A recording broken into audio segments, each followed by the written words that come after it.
À tous, nous sommes dans notre 13e causerie sur le sujet qu'on aborde depuis déjà plusieurs semaines, le rapport entre l'identité juive et la terre d'Israël. C'est un projet qui avait été motivé par les événements actuels et qui malheureusement ne vont pas pour le moment, en tous les cas, en s'arrangeant. Alors, depuis quelques séances déjà, on aborde la question des serments, qui a été le fer de lance, on pourrait dire, de la logique des courants juifs orthodoxes qui ont rejeté au départ le projet sioniste, qui pour eux allait à l'encontre des serments qui indiquent qu'il ne faut pas monter en muraille, c'est-à-dire en puissance, par la force, en terre sainte, en terre d'Israël, avant que le désir divin puisse s'affirmer. Alors, on a abordé quelques éléments à propos desquels on a démontré, en prenant un ou deux arguments, que en réalité, la loi rabbinique, la halakha, donc, la halakha, n'est pas vraiment la loi, mais c'est la conséquence, on va dire c'est la conclusion d'une réflexion, permet de montrer qu'il n'y a pas réellement de lien entre la création de l'État d'Israël et les serments qui sont mis en avant dans le Talmud, puisque les serments visent une approche eschatologique, et que le projet sioniste était en réalité l'antinomie du messianisme. Alors je parle ici, pour que ce soit clair, d'un point de vue des fondateurs du sionisme, pas d'un point de vue de la logique des courants religieux et sionistes qui s'expriment actuellement. Il faut bien comprendre qu'il s'agit d'une dérive. C'est comme si je limitais, en fait, je réduisais la conception socialiste et communiste des origines de Marx avec le bolchevisme et toutes les dérives qui ont été faites dans l'histoire. Donc il faut bien comprendre qu'on a d'abord une idée, cette idée elle a un sens, il faut d'abord essayer de la comprendre, et puis après on peut dénoncer les perversions de cette idée-là. Théodore Herzl n'a aucun lien avec une quelconque approche messianique, ça n'est pas son sujet, ça n'est pas son approche. La seule chose qui l'intéresse, en fait, Théodore Herzl, c'est de proposer une sécularisation juive au peuple juif. Cette idée-là, on va l'aborder plus longuement les semaines suivantes. Là, on va conclure aujourd'hui avec la question des serments, en citant encore un ou deux arguments. Et on va aborder une autre question que j'avais moi-même traitée dans mon livre Israël-Palestine, appel et mode de la Torah, qui est malheureusement aujourd'hui épuisé, de comprendre comment les courants juifs, plus particulièrement orthodoxes, parce qu'on peut aussi parler des courants juifs libéraux qui avaient une approche sur le sionisme assez réservée aussi, se sont définis dans leur approche au sionisme. Alors moi j'ai dénombré en fait 4 approches différentes et on va les voir un peu plus loin. Pour l'instant on s'intéresse à la question des serments. Donc sur la question des serments, nous avions montré que voilà, déjà le premier argument qu'on vient de voir, qui consiste à dire il n'y a pas de velléité messianique dans le contexte sioniste. Ce qui ne signifie pas que ça permet en fait tout et n'importe quoi, puisque on sait qu'il y a des dérives qui consistent à penser, à imaginer que aujourd'hui, maintenant qu'on a l'État d'Israël, on pourrait rétablir la souveraineté juive des temps anciens. Alors avec humour, je dirais revenir à la charia juive, et donc reconstruire le temple de Jérusalem en faisant fi du contexte politique. Tout cela n'a jamais été dans le projet originel des fondateurs du sionisme. Maintenant, je vais vous citer, alors on avait parlé du rapport avec la coordination, que beaucoup de commentaires décisionnaires halachiques des temps anciens, des grands commentateurs juifs, ont montré, anciens et modernes d'ailleurs, que la coordination du monde est constitutif, en fait, est un signe, on va dire, du ciel, de la mise entre parenthèses, on pourrait dire, des serments, puisque les serments eux-mêmes parlent de Ya'alu Bachoma, donc je traduis monter en muraille, ce qui veut dire par la force. Or, s'il y a la coordination, il n'est plus question d'agir par la force. Il y a un commentateur, un des plus grands maîtres de judaïsme de la fin du 19e siècle, qui est un rabbi de la lignée chassidique de Sochotchov. Alors je m'excuse parce que c'est des noms de villes, mais qui aujourd'hui n'ont plus ce nom-là, donc il faudrait faire des recherches sur exactement où ça correspond. Il s'appelle Avraham Bornstein, qui est une des plus grandes, prestigieuses en fait, lignées chassidiques d'avant la Seconde Guerre mondiale. Il est mort en 1910. Et il avait une approche talmudique extrêmement incisive, on pourrait dire. C'est un très grand érudit. Et il a un très long texte où il s'intéresse à la question du retour en terre d'Israël. Il s'intéresse à cette question-là, par rapport à la question de l'exil, par rapport à toutes les approches que cela suppose. Et il se pose une question de qu'est-ce que c'est que cette notion de serment? De quoi s'agit-il? Normalement, selon la norme juive, le serment, ça a une place très importante. On est contraint de suivre son serment, parce que c'est ce pourquoi on s'est engagé. Et encore plus s'agissant des vœux. Il y a une nuance à faire. On fera une leçon talmudique un autre jour pour expliquer ces nuances-là. Mais les serments, il y a ici plusieurs choses. Il y a les serments pour raconter un événement qui a eu lieu. Par exemple, les témoins qui sont confrontés, ou alors pas seulement les témoins, même parfois ça peut arriver aussi qu'une personne qui est présumée coupable peut faire serment, dans certains cas, pour se disculper de sa peine. C'est vrai aussi dans le droit de quasiment tous les pays. En France aussi, on sait que ça existe. Il y a la notion de serment. Donc là, il s'agit de « je fais serment que tel événement n'a pas eu lieu ». Ou alors, il n'a pas eu lieu tel qu'on le raconte. Il y a aussi un serment qui s'engage sur un discours qu'il considère être un discours vrai. C'est assez amusant. Si quelqu'un il dit « moi je fais serment qu'il fait nuit maintenant alors qu'il fait encore jour », même si moi j'ai allumé les petites lumières parce que il fait sombre chez moi, et c'est un faux serment parce que maintenant il fait jour. C'est pas absurde, mais c'est important de le signaler. Alors, il y a une phrase amusante chez Maïmonide. Aujourd'hui ça nous fait rire quand on lit ce genre de phrase, mais c'est quand même assez intéressant. Maïmonide dit que si quelqu'un il fait serment que le soleil est plus petit que la Terre, c'est pas considéré comme un faux serment, parce que la plupart des gens ne savent pas que le soleil est beaucoup plus grand que la Terre. On est au XIIe siècle, hein. Et effectivement, d'un point de vue du regard humain, le soleil est beaucoup plus petit que la Terre. C'est une petite boule qu'on voit dans le ciel qui éclaire le monde. Je ferme la parenthèse, et c'est juste une chose amusante. Il y a aussi une notion de serment d'engagement. Voilà, je fais serment que je vais accomplir telle et telle chose. Donc lorsque le Talmud imagine en fait les serments qui sont fondés sur le verset du Cantique des Cantiques, « Je vous fais jurer aux filles de Jérusalem, par les gazelles et les biches des champs, n'éveillez pas, ne réveillez pas l'amour, avant qu'ils ne le veuillent. » Cette phrase du Cantique des Cantiques parle d'un serment d'engagement. N'éveillez pas, ne réveillez pas l'amour. Or, pour qu'un serment soit valide, la première condition, c'est que la personne qui fait serment est engagée dans le serment qu'elle fait.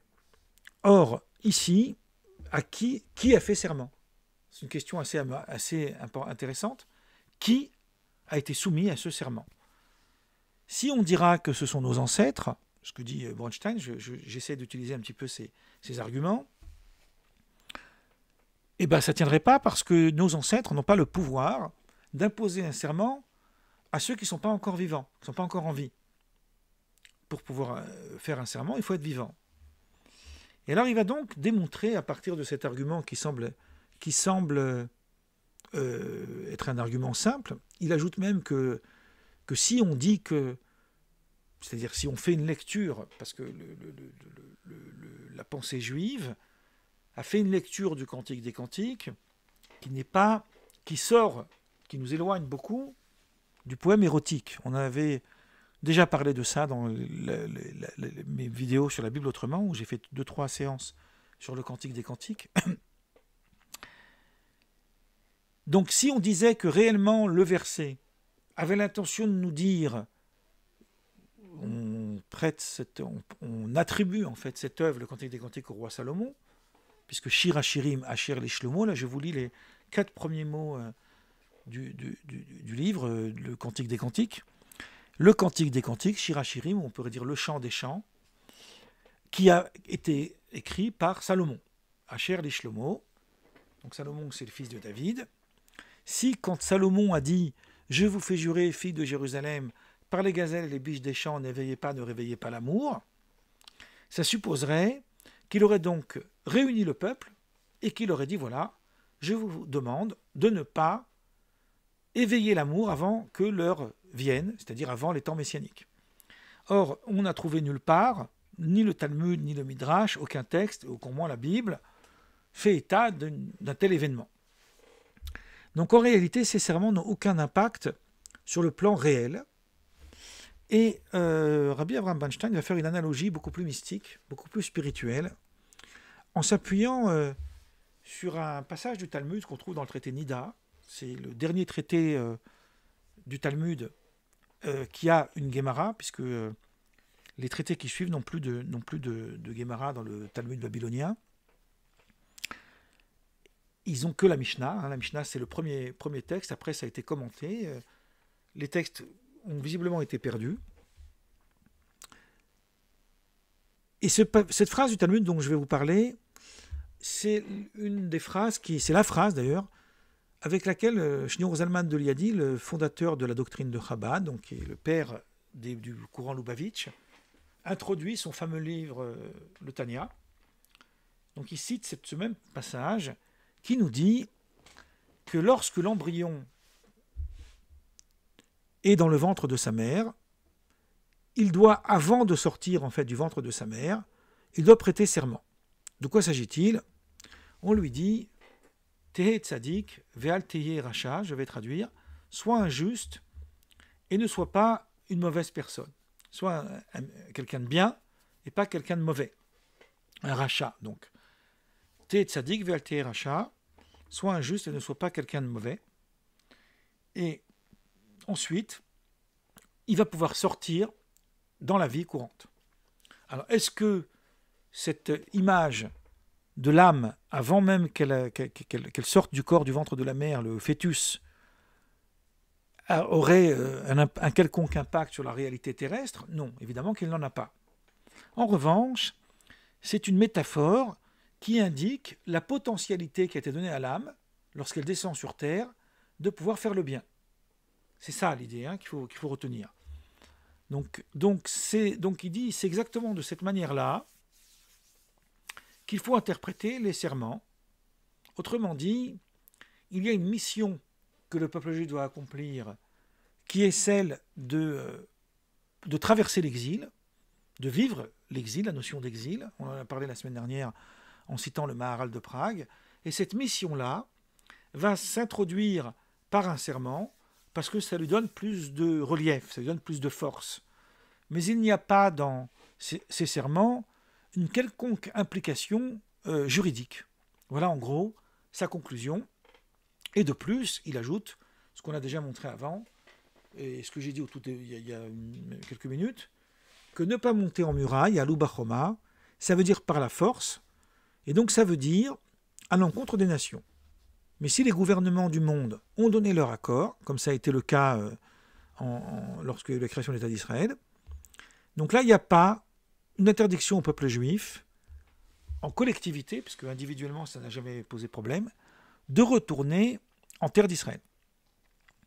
Mais ce ne signifie pas qu'il y aurait à partir de là une légalisation de reconstruire le temple et de rétablir la souveraineté juive.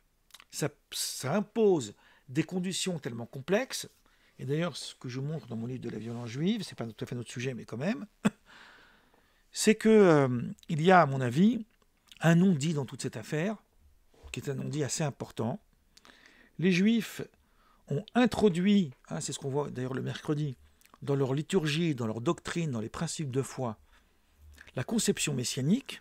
C'est une réalité, on va dire, spirituelle très importante dans le judaïsme. Mais de l'autre côté, cette attente est en réalité quelque chose qui ne repose pas sur une réalité concrète. Et ça aussi, on va surtout l'aborder quand on va parler de l'affaire de Bétar avec Bar Korba. Parce que, à mon avis, il y a quelque chose de plus profond ici qui se joue.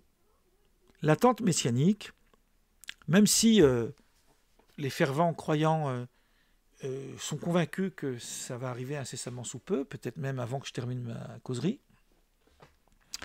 mais en réalité, les conditions pour que le Messie vienne, les conditions pour reconstruire le temple, les conditions pour établir la souveraineté juive sont rationnellement impossibles. Parce que les lois imposent des conditions qui rendent la chose complètement inconcevable. Et c'est toute la thèse en fait de mon livre de la violence juive qui met en avant justement le danger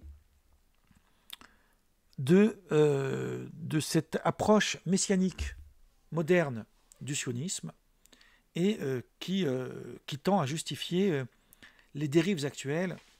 Fermons la parenthèse. En tout cas, le retour en terre d'Israël, y compris d'un point de vue collectif, n'est pas suffisant pour rétablir la souveraineté juive telle qu'elle était à l'époque des temps anciens.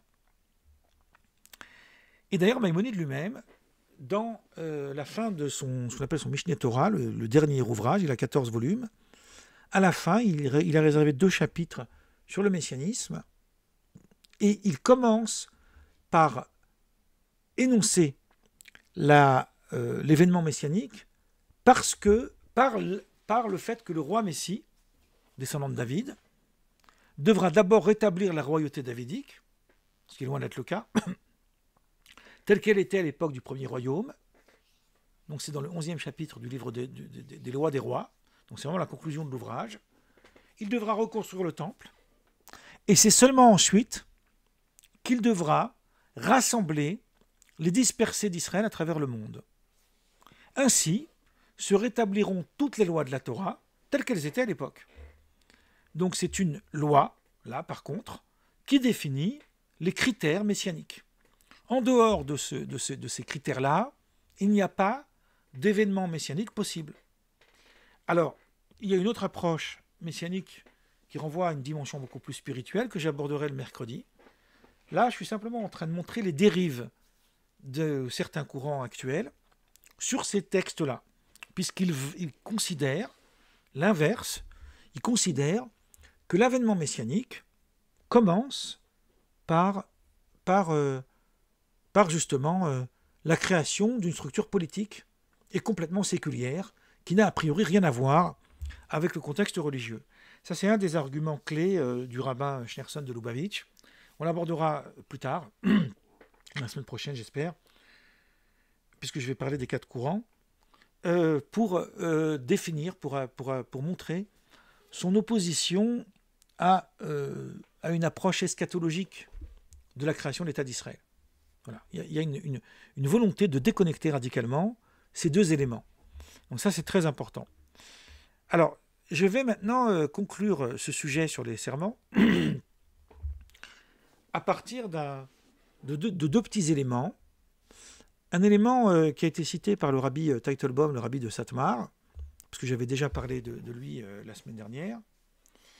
Il cite un passage dans le traité Sanhedrin du Talmud, et il est parfois difficile de mettre en opposition, de s'opposer à quelqu'un qui a fait ses preuves d'une immense érudition, mais le peu de connaissances que j'ai ne me permet pas du tout de comprendre ce qu'il voulait dire, et à mon avis, ça relève d'une erreur de lecture assez grave. Donc il cite un passage dans Sanhedrin 98a, qui cite un aphorisme d'un rabbin qui s'appelle Rabbi Chama, fils de Rabbi Hanina, qui lui a dit « Le fils de David, le Messie donc, ne viendra que lorsqu'il n'y aura plus en Israël la moindre trace de souveraineté. » C'est-à-dire qu'il ne faut plus qu'il y ait de pouvoir du tout, rien. Il faut qu'on en finisse avec la souveraineté politique. Donc lui, il dit tous les arguments pseudo-religieux qui viendraient nous dire, on les abordera la semaine prochaine, que la création de l'État d'Israël est peut-être un premier pas vers l'émergence messianique. C'est les courants ce qu'on appelle les sionistes religieux, mais sur ça aussi j'y reviendrai, mettez des guillemets, parce que ces termes, c'est des termes que moi je récuse. Alors il dit, ben non, c'est pas vrai, puisque le Talmud nous dit qu'il faut qu'il n'y ait plus d'État d'Israël pour que le Messie vienne. Et sa thèse, en fait, elle va très loin, puisque lui, il imagine que pour que le Messie puisse venir, il faut en finir avec l'État d'Israël. Ici, j'aimerais ouvrir une deuxième parenthèse. Vous voyez, on fait des parenthèses dans des parenthèses, mais c'est comme ça, on prend le temps le dimanche. C'est un moment de détente. Il y a, vous savez, des courants évangéliques, principalement aux États-Unis, qui sont assez puissants, et qui, eux, se prétendent sionistes, ils se prétendent, entre guillemets, philosémites. Alors voilà encore un mot que je récuse avec violence. Je dis souvent, c'est une boutade, mais c'est une boutade sérieuse. C'est quoi un philosémite? C'est un antisémite qui sait ce qui est bon pour les juifs. Voilà, je ne vois pas pourquoi on devrait aimer les juifs. On peut aimer l'être humain parce qu'on aime son prochain. On peut aimer un être humain quelle que soit son appartenance religieuse. Mais aimer les juifs, c'est une phrase qui n'a, pour moi, ou alors aimer les musulmans, hein, c'est pareil, ou aimer les chrétiens, ou aimer les... Non, le rapport d'amitié n'a rien à voir là-dedans. C'est un autre sujet. Un jour, je suis allé dans une école d'enfants à problème. C'est une école chrétienne qui s'occupe d'enfants, ce qu'on appelle les cas sociaux. Et je devais présenter le judaïsme. Et il y a une jeune fille au fond de la classe qui m'a dit « Mais vous êtes juif, vous ?» Je lui ai dit « Oui ». Elle m'a dit « Ben, dans le Coran, c'est écrit qu'il ne faut pas aimer les juifs. » Et moi, je lui ai dit « T'aurais pensé quoi si tu étais allé voir ton père et que tu lui avais dit « Dis-moi, papa, est-ce que tu m'aimes ?» et qu'il t'aurait dit « Attends, ma fille, je vais aller d'abord vérifier dans le Coran si j'ai le droit de t'aimer. » Voilà. J'ai répondu comme ça, toute la salle a rigolé. Au moins, j'ai détendu l'atmosphère. Revenons à nos moutons. J'étais donc en train de dire que les évangélistes, eux, ils font croire, parce qu'ils ont une lecture des évangiles complètement délirante, ils font croire que pour que la gloire du Christ se révèle en Terre Sainte, il faut d'abord encourager le projet sioniste, vider en fait cette terre de tous ces Arabes et ces musulmans, et enfin, la gloire du Christ s'éveillera et Israël évidemment sera condamné, puisque c'est la vision des évangélistes américains. Mais pour le moment, on a besoin d'eux, donc on en fait des amis. Et c'est assez amusant de voir que de l'autre côté, dans une dérive inverse, les extrémistes juifs, hein, les Satmar, les Touré Karta, etc., eux, ils ont une approche complètement inverse. Et eux, ils disent, il faut en finir avec l'État d'Israël pour que le Messie vienne. Qu'est-il allé faire dans cette galère, j'ai envie de dire? Cet État qui est attaqué de tous les côtés pour les mêmes justifications, mais avec des conclusions complètement inverses. Et d'ailleurs, la dérive de ce qu'on appelle les courants sionistes religieux, là aussi je mets des guillemets, va un peu dans le même sens. Même si elle ne parle pas du monde chrétien, mais elle va un peu dans le même sens. Et en réalité, on a, à cause de ces idéologies fumeuses, on a détruit les origines de cet État d'Israël. Alors je voudrais revenir sur cette phrase que le rabbi de Satmar brandit dans son œuvre Yoel Moshe, qui est quand même une œuvre sérieuse, hein, c'est un travail de référence, etc. Là, tout d'un coup, il a peut-être un peu somnolé quand il a écrit cette phrase. C'est une expression talmudique. Il a somnolé quand il a écrit cette phrase, parce que cette phrase, elle ne dit pas du tout ce qu'on est en train de lui faire dire.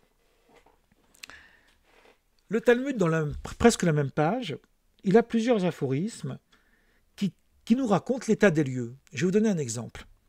Le Talmud nous dit, dans la même page, là-bas, dans Sanhedrin, le Messie viendra lorsque la moindre monnaie des poches des gens n'existera plus.